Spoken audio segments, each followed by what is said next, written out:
আসসালামু আলাইকুম। আমার নাম রোকেয়া বেগম। আমার স্বামীর গ্রামের নাম দুর্গাপুর সিংহনগর।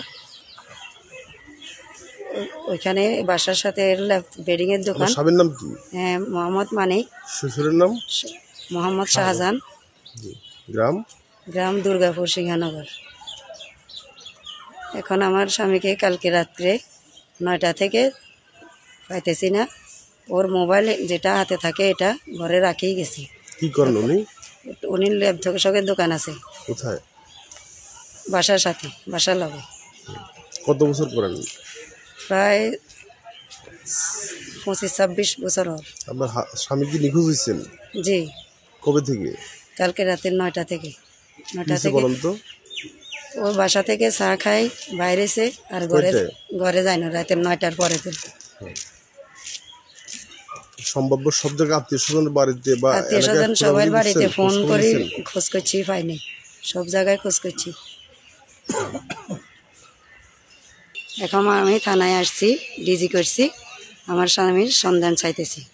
উনি জায়গা সম্পত্তি লই পার্শ্ববর্তী লোকের সাথে ভেজাল আছে।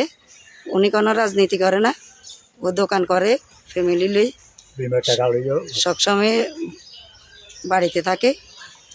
আর খালতো ভাইয়ের লগে জায়গা লই বেজার চলতেছে, টাকা পয়সার লেনদেন কিছু লই বেজার চলতেছে। নাম কি? ওরা তো 4টা। বড়টার নাম ইসমাইল, মেজোটার নাম ইসুফ, সেজোটার নাম ইব্রাহিম, ছোটটার নাম ইব্রাহিম। বেজাল চঞ্চলের বলতে তো পারতেছি না, ওরা করলো না কিভাবে হইলো সেটা তো বলতে পারতেছি না, আমি তো চোখে দেখি।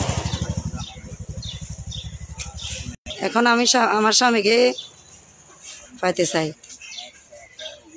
মানে ওর কোন জায়গায় আছে, কে করছে না কি করছে, না ভালো আছে না ওরে কি মানুষে করছে, সেটা আমি চাই।